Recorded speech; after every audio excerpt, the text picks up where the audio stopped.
Well, hey friends, as leaders, you've probably had those moments where it felt like it's hard to keep your head above the water. Sometimes that happens at the end of the quarter. Sometimes that happens at the end of the year. Sometimes there's a big holiday coming your way and stress begins to rise. It could be the endless to-do list. It could be family obligations, or even the pressure to make everything just perfect at the end of the season. And that sense can leave you feel like you are sinking and sinking fast. Well, here's the good news.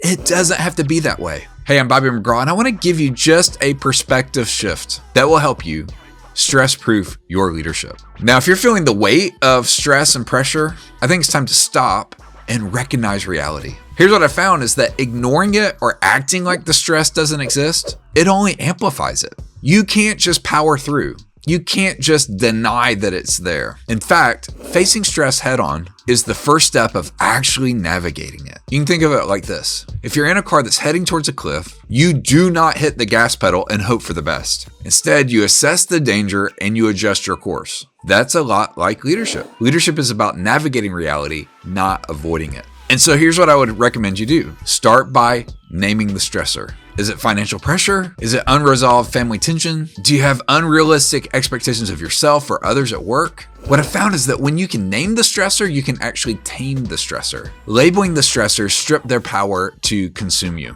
Once you've identified what the stressors are, ask this next question. What can I control and what is actually out of my hands? Effective leaders are the ones that focus on what they can control and they accept what they can't. By recognizing this reality, you are not giving in to negativity. Instead, you're making more room for actual solutions. This is what I call developing the habit of authentic awareness. When the stressors hit, you stop and ask, what is really going on here? It's about recalibrating your response, not simply ignoring the issue.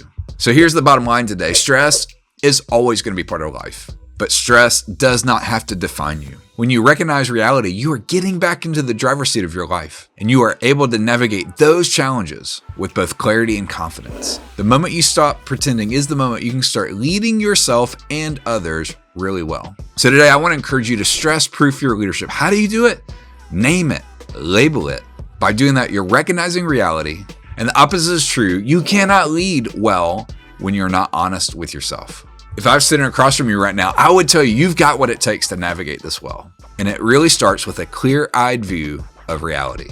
When you acknowledge what's stressing you out, you take the first step towards regaining control and leading with purpose. Now take a breath, recognize reality, and lead yourself forward. You really can stress-proof your leadership. Have a great day.